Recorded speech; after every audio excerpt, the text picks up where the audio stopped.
प्रातः क्लास चल रहा था 24/8/1967 8वें पेज के मध्यादि के आरंभ में बात चल रही थी कि आत्माओं का झाड़ तो ऊपर है। कहाँ? जिसे कहते हैं आत्मलोक, सोल वर्ल्ड, परम धाम, क्योंकि वो स्थायी धाम है जहाँ आत्माएं बाप के साथ रहती हैं। कोई पूछता है तुम्हारा परमानेंट घर कहाँ है, टेम्परेरी घर कहाँ है, तो बताया जाता है ना। तो आत्माओं का झाड़ है वहां, और यहाँ है ये मनुष्य सृष्टि का झाड़। उनकी पालना कैसे होती है? उनकी यहाँ वालों की नहीं। कैसे होती है पालना? कुछ बुद्धि में आता है? उनकी पालना कैसे होती है?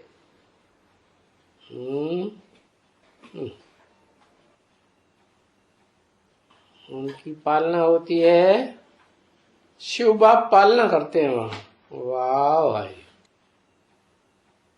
स्थापना, पालना और विनाश होता कहाँ है? इसी सृष्टि में होता है ना। तो इसी सृष्टि की बात है। शिव बाप भी इसी सृष्टि पर परमानेंट रहता होगा कोई तन में। उनको अपना तन तो है ही नहीं, तो किस तन में रहता है परमानेंट, जो नाम दिया है शिव बाबा इस सृष्टि पर सदा कायम है। और कोई चीज है नहीं जो इस सृष्टि पर सदा कायम हो। तो जब सदा कायम है तो बाप के बुद्धि रूपी पेट में वो आत्माएं भी तो बैठी होंगी।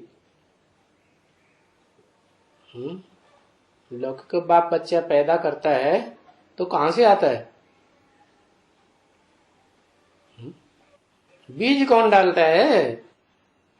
तो इस सृष्टि में जो भी प्राणी मात्र पार्ट बजाते हैं, उन प्राणियों की बीज रूप आत्मा, जिसे कारण रूप आत्मा कहें, कारण रूप शरीर कहें, वो कहां से आती है? बाप के कहां से?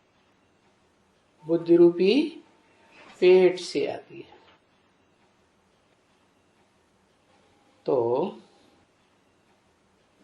बाप के बुद्धि रूपी पेट में 500 करोड़ भी होंगे क्या? होंगे?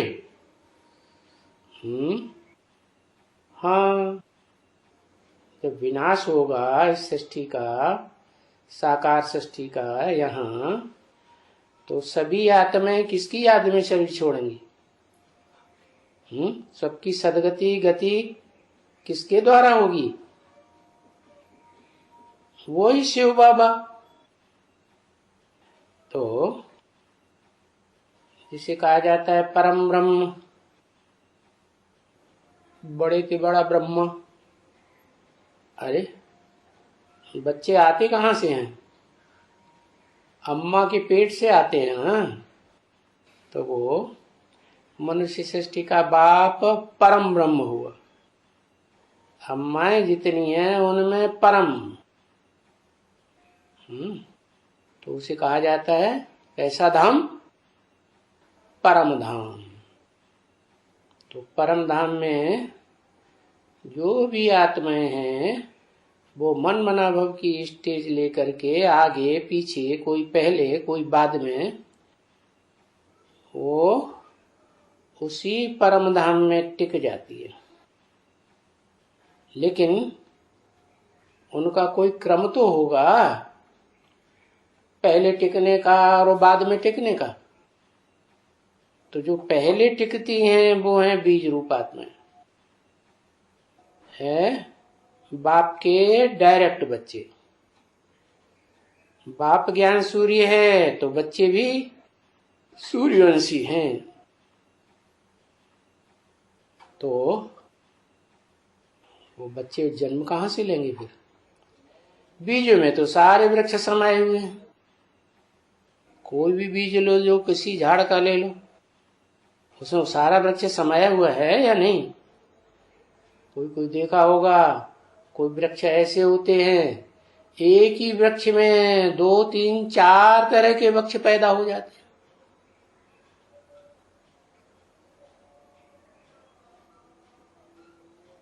पीपल में देखा जाता है कि नीम भी पैदा हो गया, आम भी पैदा हो गया। तो ऐसे ही है, ये बीज रूप आत्माएं जो हैं, जिन्हें सूर्यवंशी आत्माएं कहें, सूर्य से डायरेक्ट पालना लेने वाली, वो पहले पहले मनमना भव की स्टेज में स्थित हो जाती है। तो अब समझ में आया कि उत्पत्ति कहाँ से होती है? बीज की उत्पत्ति होती है तो सभी आत्माएं आ जाएंगी। तो बीज की उत्पत्ति कहाँ से होती है? बीजों की।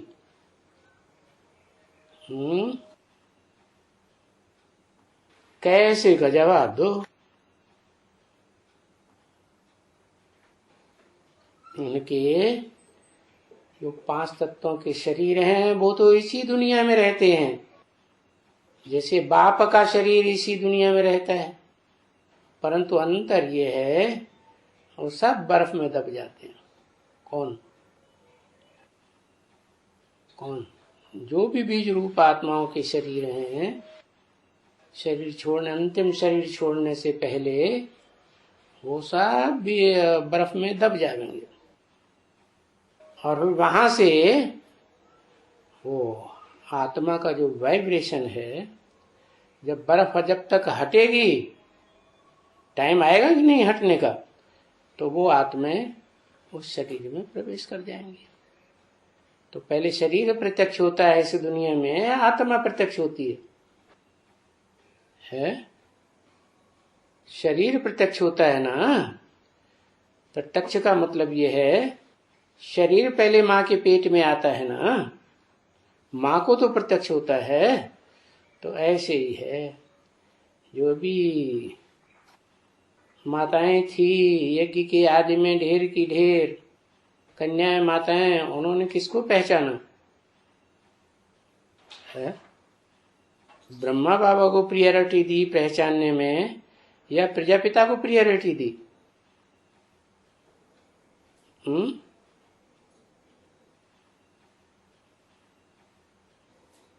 PIB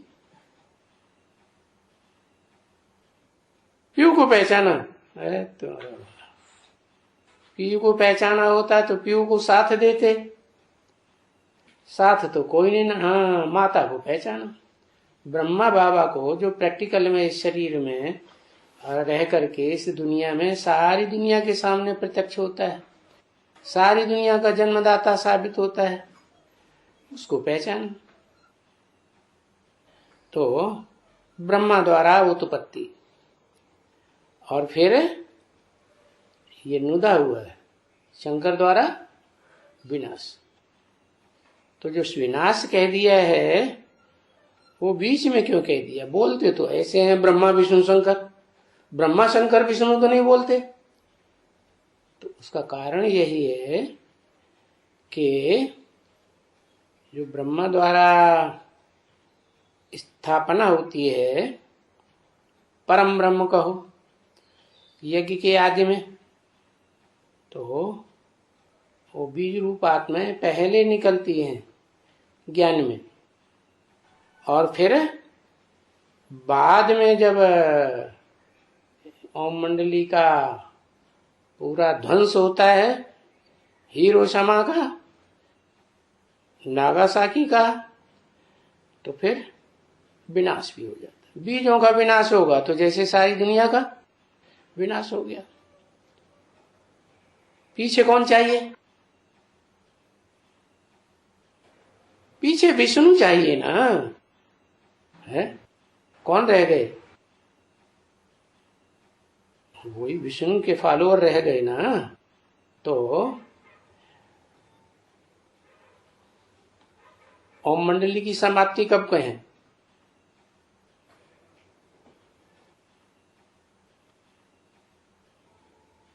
सैतालीस में कहें ओम मंडली की समाप्ति।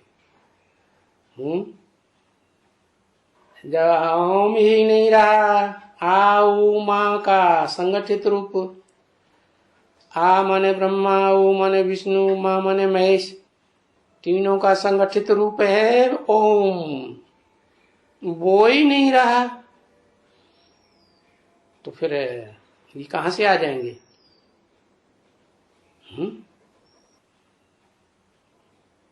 जो ब्रह्मा विष्णु शंकर तीनों का रचयिता है, जहां से आ भी निकलता है, ऊ भी निकलता है, माँ महेश भी निकलता है, तो फिर वो आएंगे कहां से? जो ओम वास्तव में था, पहली पहली आत्मा, मैं आत्मा शांत स्वरूप हूं,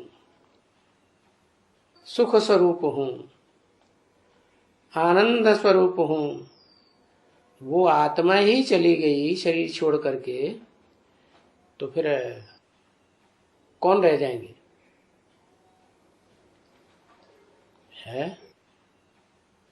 अंध श्रद्धालु रह जाएंगे या ज्ञान का मनन चिंतन मंथन करने वाले रह जाएंगे? हाँ, जो कन्या माताएं रह गई जिनको 7-7 तालों के अंदर बंद किया गया था, तो उन्हीं के द्वारा उनकी फिर पालना हुई, विष्णु द्वारा पालना, पहले स्थापना फिर पालना, ऐसे नहीं कहना चाहिए। नहीं, पहले स्थापना और पीछे विनाश,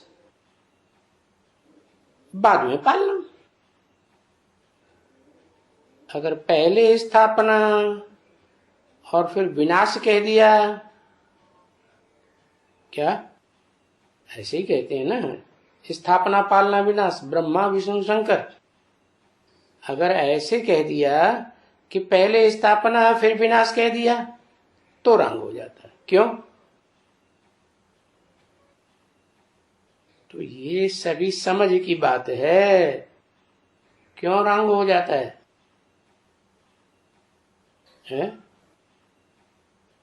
अरे दुनिया में पहले पालना, वो स्थापना होती है बच्चे की पेट में, फिर उसके बाद जन्म होने के बाद उसकी पालना होती है, पालना होने के बाद फिर विनाश होता है। ऐसे ही तो दुनिया जानती है, सभी के लिए ये समझ की बात है ना।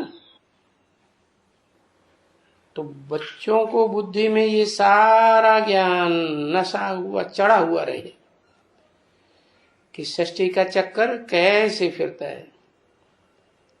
बस सारी दुनिया का नाम ही है कि सृष्टि का चक्कर कैसे फिरता है। सृष्टि चक्कर नाम क्या है? दुनिया का नाम क्या हुआ? सृष्टि का चक्र, समय चक्र, काल चक्र। असली नाम क्या हुआ? काल माने समय। तो काल चक्र में वो काल कैसे फिरता है?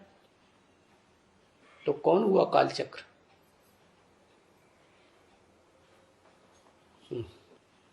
अरे उसे कहते ही है महाकाल, कालों का काल महाकाल, जिसको कोई काल खा नहीं सकता। तो सारी दुनिया का नाम ही है सृष्टि चक्कर। वो चक्कर है। सबसे जास्ती चक्कर कौन घुमाता है? दुनिया का सबसे जास्ती लंबा चक्कर किसके द्वारा है? एक ही है, शिव बाबा, जो इस सृष्टि पर सदा कायम है। बाकी तो सदा कायम नहीं है, कुछ न कुछ उनकी चक्कर में से जो प्राणी स्वरूप रहने की स्थिति है, वो खत्म हो जाती है, क्योंकि अभी नई दुनिया है, बहुत छोटी है। रचना तो है अभी, लेकिन बहुत छोटी है। कौन है? अभी नई रचना है छोटी। कौन हुई नई रचना? अभी माने कभी।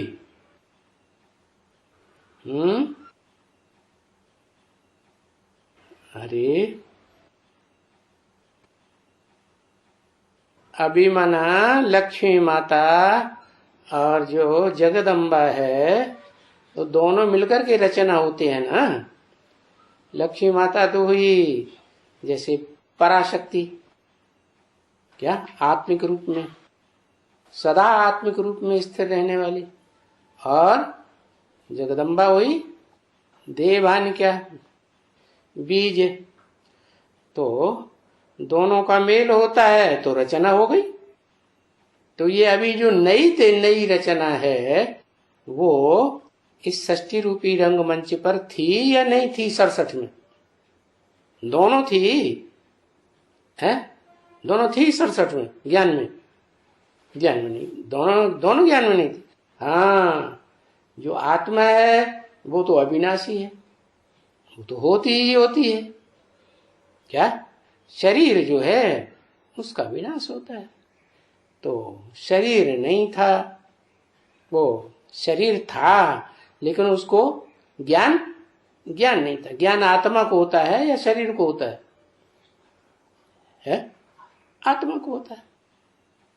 तो वो जो नई रचना है वो बहुत छोटी है। बाबा ने कह दिया चोटी है। क्या? छोटी कैसे है? चोटी कैसे बता दी? चोटी ब्राह्मण लोग रखाते हैं ना, तो कम चौड़ी होती है या ज्यादा चौड़ी होती है? पहले ब्राह्मण लोग चोटी रखाते थे, और गाय का खुर जितना चौड़ा होता है इतनी जगह में यहां पर चोटी बनाते थे। तो वो गाय का खुर हो गया, बुद्ध रूपी पांव हो गया। वो बुद्ध रूपी पांव जब तक नहीं समझेगा तब तक सृष्टि की शुरुआत नहीं होगी। क्या कहा?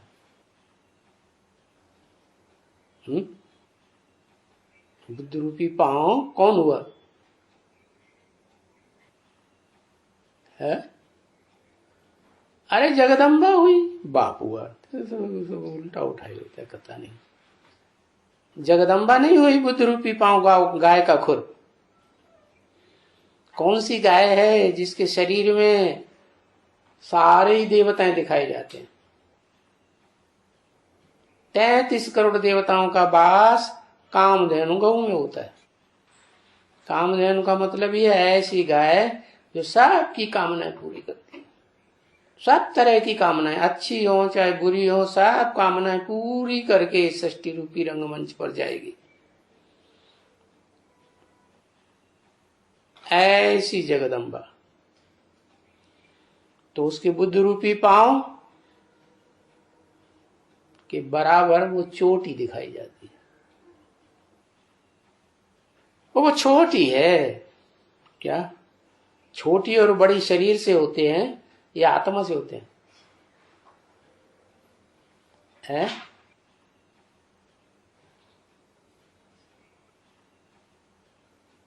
शरीर से होते हैं। तो इसका मतलब जगदम्बा छोटी थी। छोटी थी या बड़ी थी? शरीर से छोटी थी।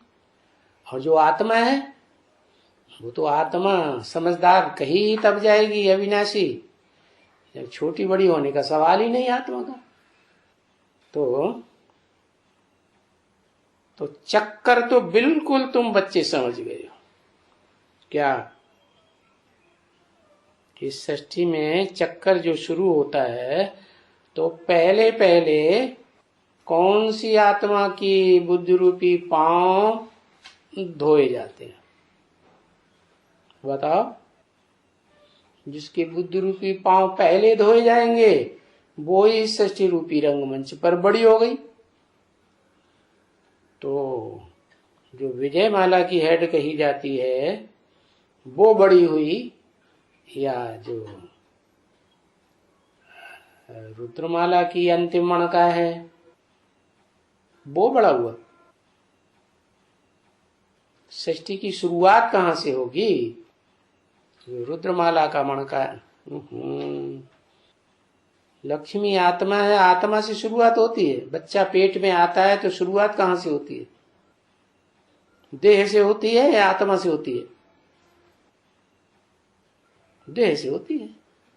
तो पहले पहले अगर ज्ञान लेकर के इस षष्ठी पर प्रत्यक्ष होना है शरीर के द्वारा, तो कौन सी आत्मा अपने शरीर को बर्फ में से खींचने के निमित्त बन जाएगी और शरीर में प्रवेश करके फिर वो अपना पार्ट बजाएगी? कौन सी आत्मा हुई?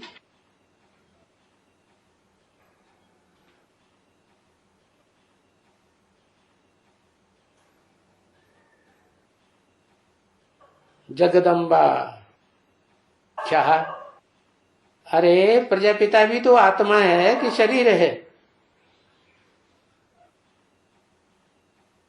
आत्मा है ना, तो वो थोड़ा ही पहले प्रत्यक्ष होगा। षष्ठी रूपी रंगमंच पर 5 तत्वों का पुतला पहले प्रत्यक्ष होगा या शरीर पहले प्रत्यक्ष होगा? ओ, क्या आत्मा पहले प्रत्यक्ष होगी? पुतला पहले प्रत्यक्ष होगा ना। तो इसलिए कहते हैं कि जगदम्बा सारे जगत की अम्बा है। जगत की अम्बा है तो जगत पिता की अम्बा है या नहीं है?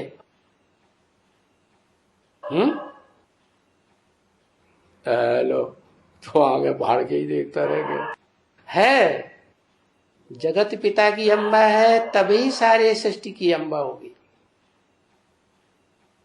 जैसे शास्त्र में लिख दिया है, विश्व भरण पोषण कर जोई ताकर नाम भरत असो। अब भरत नाम तो दशरथ के दूसरे पुत्र का है, वो कहां से भरण पोषण करने वाला विष्णु बन गया? कैसे बन गया है? अरे उसको कैसे विष्णु बता दिया? वो तो इस्लाम धर्म की बीज रूप आत्मा है। हाँ, क्योंकि जो यज्ञ पिता है, एडवांस ज्ञान की शुरुआत हो या बेसिक ज्ञान की शुरुआत हो, वो यज्ञ पिता की पालना करता है। तो जब जगत पिता की पालना किया तो सारे विश्व की पालना करने का निमित्त हो गया ना। इसलिए कहते हैं भरतवंशी अर्जुन। तो चक्कर को तो तुम बच्चे बिल्कुल समझ गए हो। क्या कि ये चक्कर क्या है बताओ? चक्कर स्थूल है या चक्कर सूक्ष्म है? जड़ है या चैतन्य है?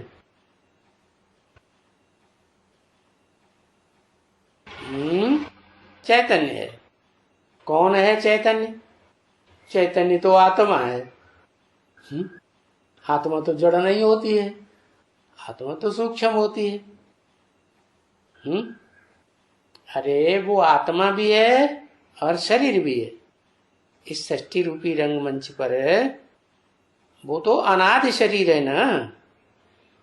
ठीक है, षष्ठी चक्कर की शुरुआत होगी तो तब ही कहेंगे जब इस षष्ठी चक्कर में पहले पहले वो आत्मा प्रत्यक्ष हो, जिसके द्वारा सृष्टि के 500-700 करोड़ बच्चों का जन्म होता है। तो पृथ्वी हुई ना, धरणी माता ही हुई। तो तुम बच्चे समझ गए हो कि चोटी ये जैसे बाजोली का चक्कर होता है ना, ऐसे कैसे चक्कर काटती है, एकदम बायजोली चक्कर काटती है तो एकदम चोटी नीचे, फिर पलटा खाया तो चोटी ऊपर और एड़ी नीचे। तो ये चक्कर है सृष्टि का। क्या अभी सृष्टि चक्कर में क्या होगा, अंत में कौन प्रत्यक्ष होगा? सारे संसार की 500 करोड़ मनुष्य आत्माएं पहले किसको पहचान लेंगी?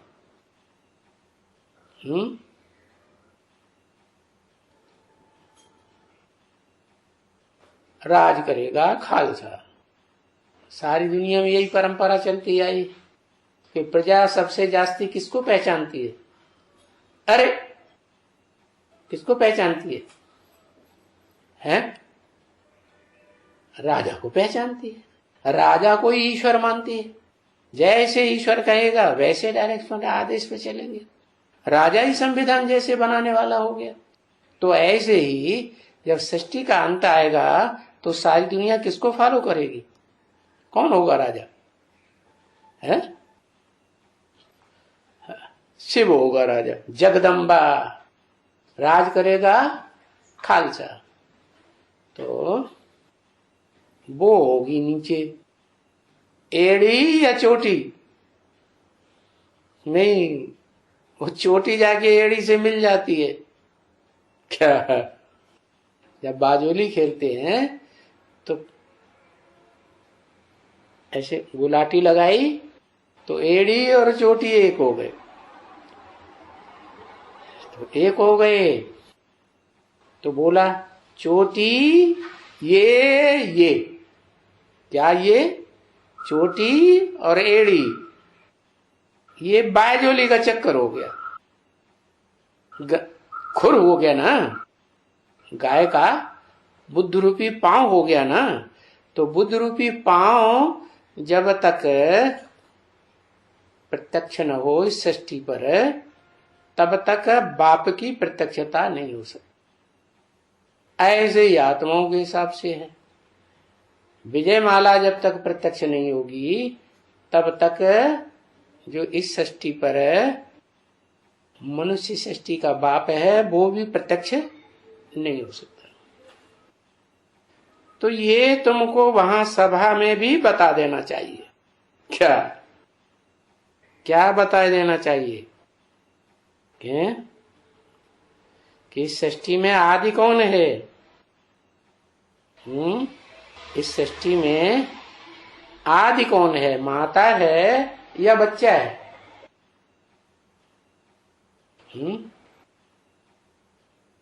माता है। तो लोग सवाल करते हैं पहले मुर्गी के पहले अंडा? क्योंकि बाप तो अंडा है, आत्मा है, ब्रह्मांड का रहवासी है। तो पहले मुर्गी के पहले अंडा? पहले मुर्गी। माता जी कहते पहले मुर्गी फिर अंडा। मुर्गी होगी तो अंडा आएगा। अच्छा, नहीं तो अंडा कहां से आएगा? कहेंगे मुर्गी। अरे मुर्गी है ही नहीं तो कहां से आएगा? तो कौन होना चाहिए पहले? मुर्गी। ऐसे ही है कि पहले माता चाहिए, फिर माता से ये सृष्टि पर बच्चे चाहिए। हाँ। सभा में बता देना चाहिए बायजोली कोई को पहनाए करके। क्या प्रैक्टिकल में बायजोली पहनाए करके बताओ। जैसे भक्ति मार्ग में गुलाटी खाते जाते हैं और तीर्थों की या मंदिर की परिक्रमा करते हैं तो फिर कहा जाता है कि हाँ ये तो बड़ी मुश्किल से ऐसे ऐसे कर करके, इतनी तपस्या करके ये चक्कर काट रहे हैं। देखो ये एक बैजोली है ना, सृष्टि का चक्कर है। सारी सृष्टि का चक्कर काटा, सृष्टि का चक्कर बैजोली है। कौन हुआ बैजोली या कौन हुआ सृष्टि का चक्कर?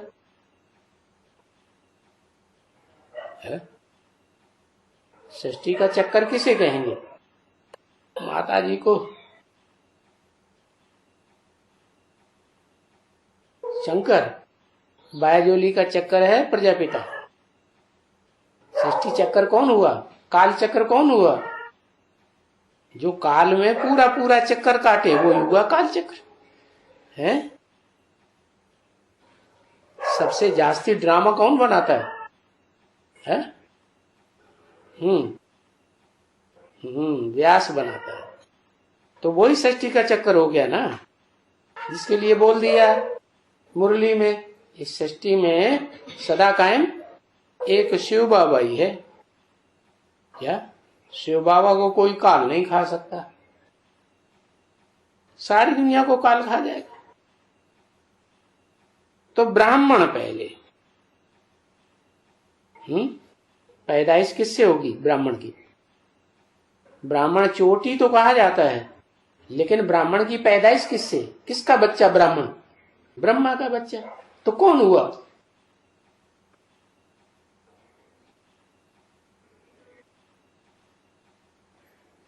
जो चोटी का ब्राह्मण है, चोटी का ब्राह्मण, उस चोटी के ब्राह्मण का बच्चा हुआ ब्राह्मण। परम ब्रह्म से जगदम्बा पैदा होती है। परम ब्रह्म षष्ठी में, षष्ठी तो साकार है।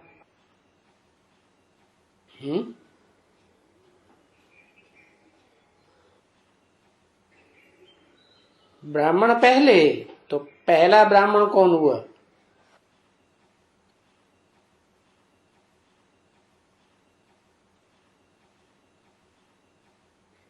जगदम्बा है पहला ब्राह्मण।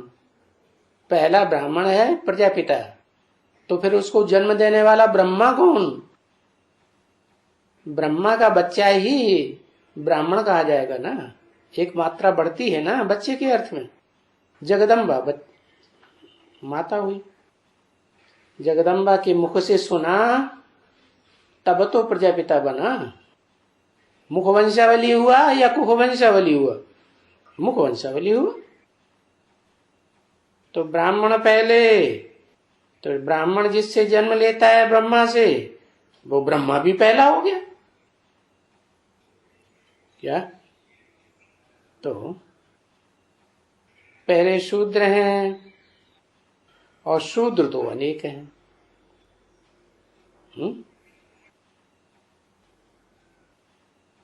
ब्रह्मा मुखवंशावली बनते हैं, तो जो बनते हैं वो पहले क्या होते हैं? बनने से पहले शूद्र होते हैं। तो प्रजापिता भी पहले क्या था? है क्या था? शूद्र। शूद्र किनको कहा जाता है? क्षुद्र शब्द से बना है शूद्र। क्षुद्र माने नीच से नीच, गलीज।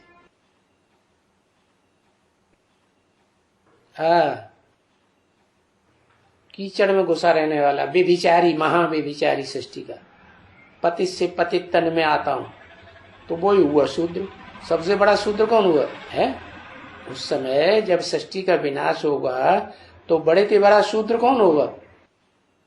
प्रजापिता। तो प्रजापिता शूद्र हो गया, दुनिया का सबसे बड़े से बड़ा शूद्र।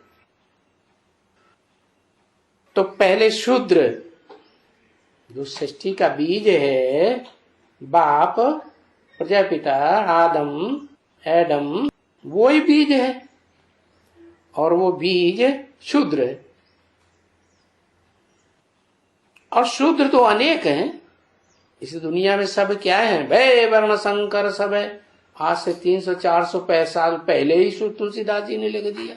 क्या सारे ही वर्ण संकर हो गए, शूद्र हो गए, बेविचारी हो गए, कोई उनका हिसाब ही नहीं है।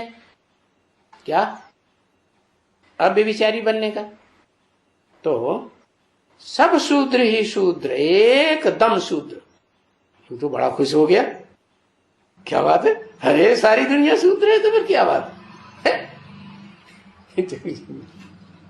अरे सारी दुनिया का बाप ही शूद्र है, तो हम शूद्र बन गए, तो क्या बड़ी बात है? अभी खुश हो रहा है? नहीं नहीं नहीं नहीं नहीं नहीं, खुश नहीं हो रहा।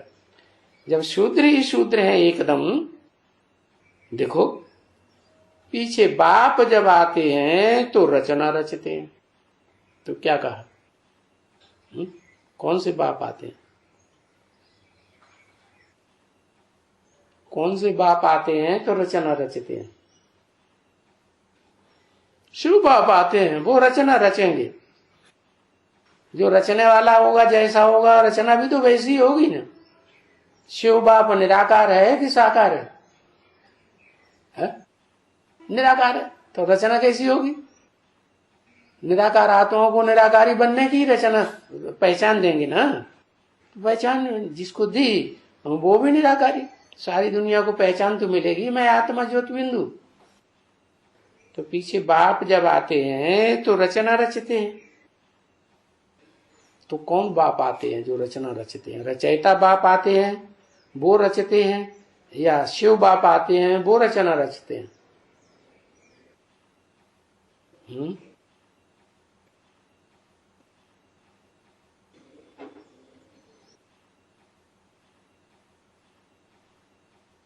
रचयिता बाप कौन?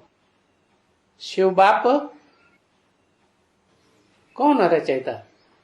शिव बाप शिव बाबा। हाँ, शिव बाबा को कहेंगे रचयिता, क्योंकि शिव बाप निराकार है, उसको तो अपना शरीर है ही नहीं, सृष्टि तो साकार है।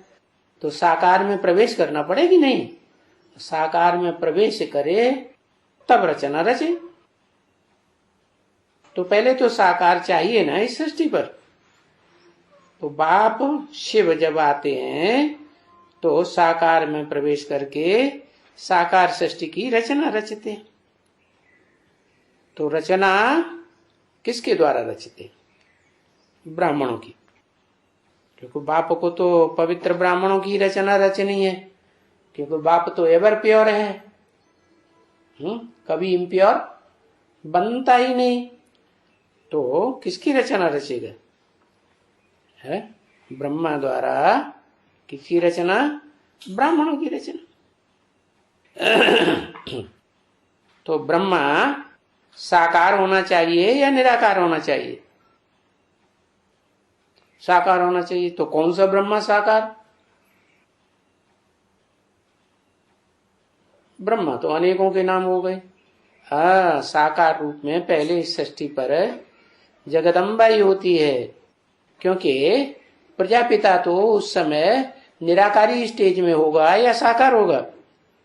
निराकारी स्टेज में होगा। तो वो सृष्टि का जो साकार रूप थोड़ा ही कहा जाएगा। तो साकारी पहले माता होती है या पिता होता है?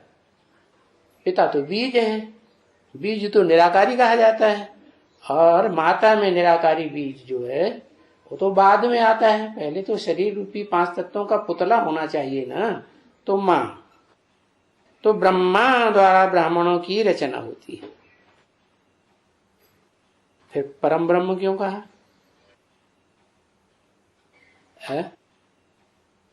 परम ब्रह्म इसलिए कहा कि सृष्टि का विनाश होने से पहले शिव बाप जब आते हैं तो जिस तन में प्रवेश करते हैं ब्रह्मा नामधारियों में, वो पहले पहले तो है, लेकिन नई सृष्टि की अम्मा नहीं है। पुरानी सृष्टि की है या नई सृष्टि की है? और पहले प्रत्यक्ष होगी या बाद में प्रत्यक्ष होगी? क्योंकि यज्ञ के आदि में 2 माताएं थी, माता के रूप में प्रत्यक्ष हुई ना। और उसके बाद भी जब बाबा ने शरीर छोड़ने वाले थे तो 2 माताएं, और कौन कौन? ओम राधे, सरस्वती जगदम्बा जिसका टाइटल हुआ, और दादा लेखराज ब्रह्मा। तो 4 ब्रह्मा तो इस सृष्टि पर प्रत्यक्ष हो गए ना। प्रत्यक्ष हुए या नहीं? तो जो प्रत्यक्ष हो गए उन्हीं की मूर्तियां और चित्र मिलते हैं। जो मुख प्रत्यक्ष ही नहीं हुआ, अव्यक्त रहा, वो कैसे पता चलेगा? तो ब्राह्मण हो जाते हैं चोटी। सृष्टि की आदि में भी पहला पहला कौन बच्चा जन्म लेता है, जिसे कहते हैं ब्राह्मण। अव्वल नंबर का ब्राह्मण तो अव्वल नंबर का देवता बनेगा। अव्वल नंबर का देवता बनेगा तो अव्वल नंबर का क्षत्रिय, अव्वल नंबर का वैश्य, अव्वल नंबर का शूद्र। तो कौन हुआ ब्राह्मण जब नई सृष्टि शुरू होती है? हाँ, प्रजापिता तो खत्म, प्रजापिता पतित को कहा जाता है। उस समय तो महादेव हो जाएगा ना, देवताओं में बड़े से बड़ा देवता कहा जाएगा। जो 16 कला संपूर्ण कृष्ण कहा जाता है, उसका भी बाप वो हो गया बड़ा देवता, बड़े से बड़ा। उसको आदिदेव भी कहते हैं। तो ब्राह्मण हो जाते हैं चोटी। देखो यहां से फिर चोटी कहां से? यहां माने कहां? बाबा ने इशारा करके चोटी की तरफ बताया। यहां चोटी, ये चोटी और ये आपस में मिलते हैं। किसके साथ? ये चोटी और ये एड़ी, देवान का लास्ट स्वरूप। देवान का लास्ट स्वरूप क्या है? देवान की शुरुआत है पहले मन बुद्धि से, वो तो ऊपर है। और देवान का लास्ट रूप शूद्र। शूद्र माने पांव। विराट रूप का पांव दिखाते हैं ना, और विराट रूप का मस्तक भी देवताएं दिखाते हैं। चोटी दिखाते हैं ब्राह्मण।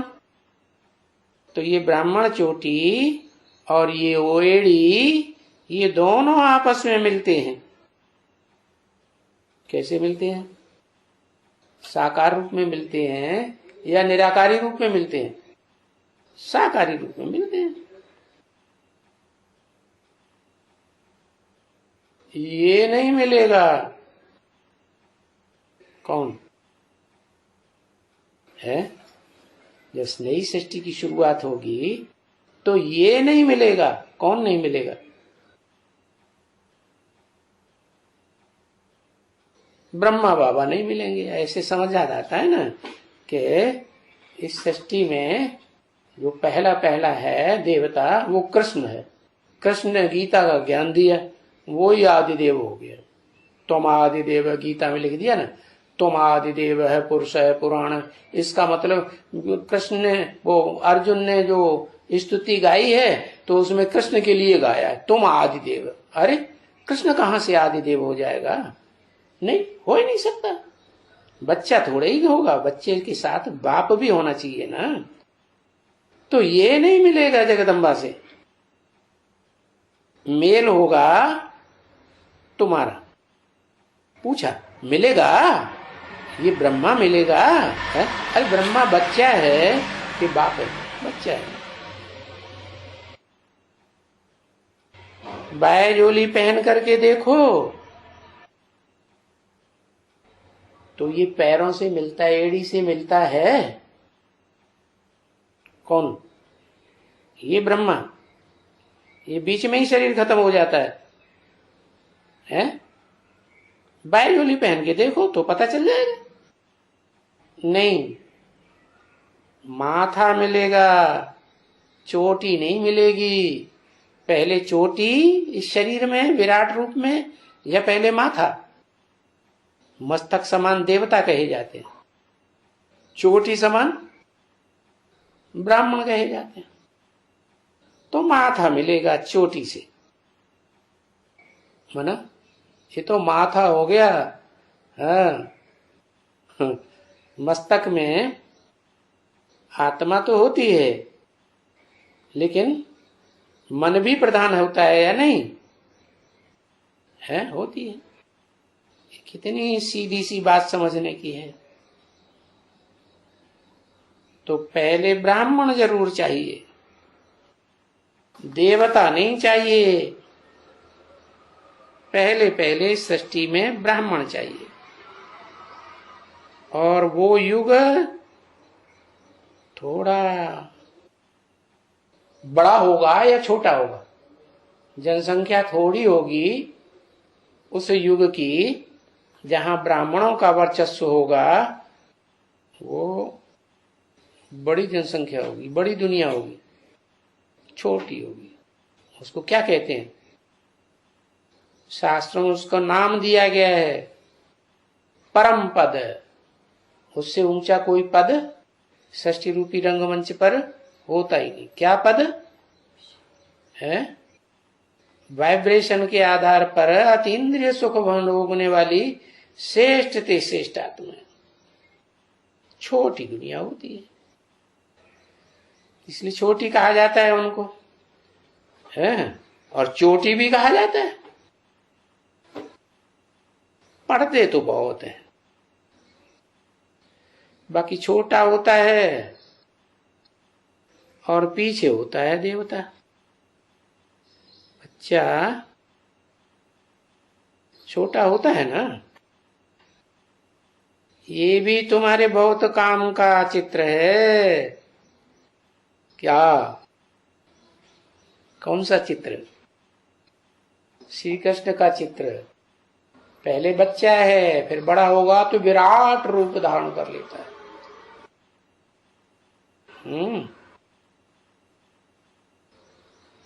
इस समय में शायद यहां इस घर में नहीं है, माने माउंट आबू में उस समय विराट रूप का चित्र नहीं था।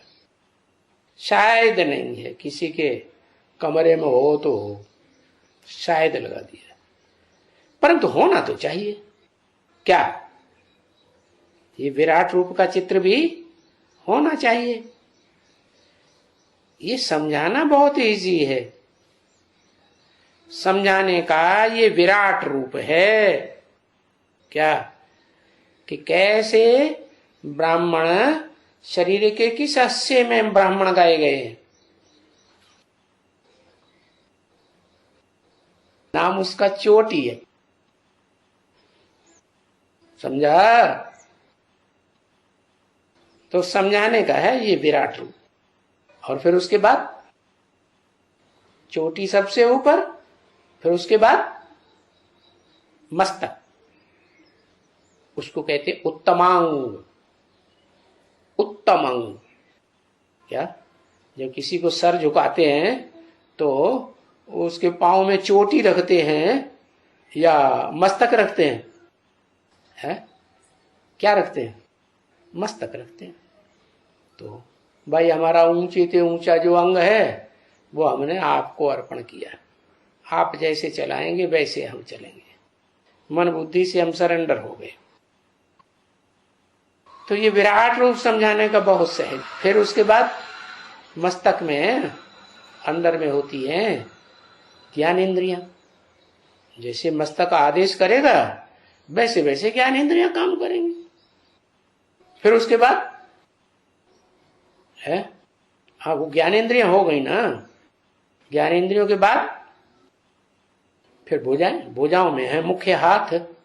हाथ तो कमर से नीचे चले जाते हैं, पेट से नीचे या ऊपर रहते हैं, नीचे चले गए। इसका मतलब वो हो गई कर्मेंद्रियां।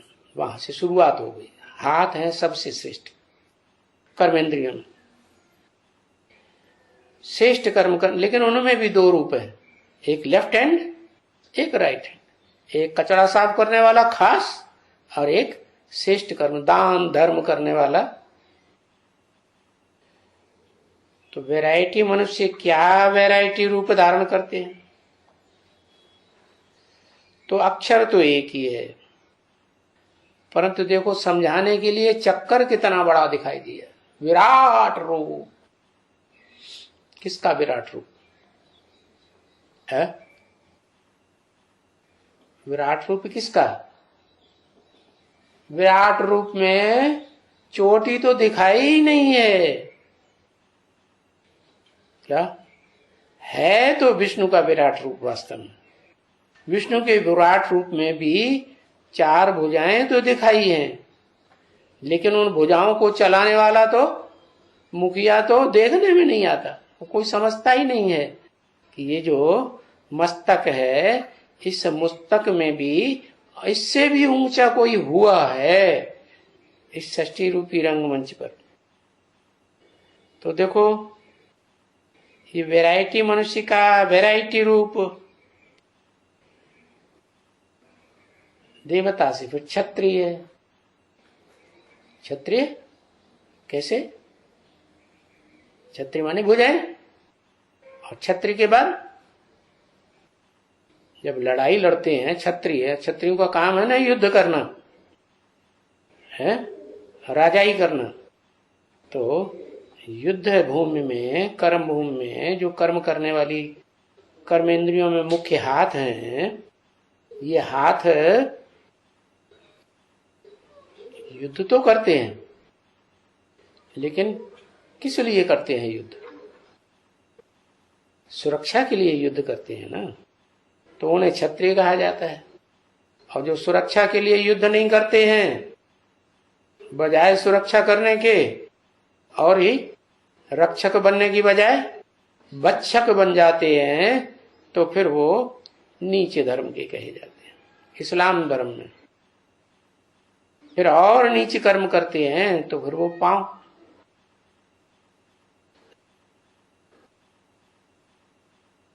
तो देखो, इस चक्कर को बहुत बड़ा दिखाया जाना चाहिए। क्या? एक बड़ा चक्कर का चित्र बनाओ और एयरपोर्ट पर ले जाके रख दो। अरे भाई, बाबा ने मुरली में बोला एयरपोर्ट में ले जाके रख दो, तो जो ताकतवर होगा वो रखेगा ना, है भाई। कहते हैं हम जिंदगी की कमाई सारी लगा देंगे ईश्वरी सेवा। अरे ईश्वरी सेवा कौन सी? जो बाबा कहे वो ईश्वरीय सेवा, या जो मनुष्य कहे वो ईश्वरी सेवा, या मनमत कहे वो ईश्वरी सेवा?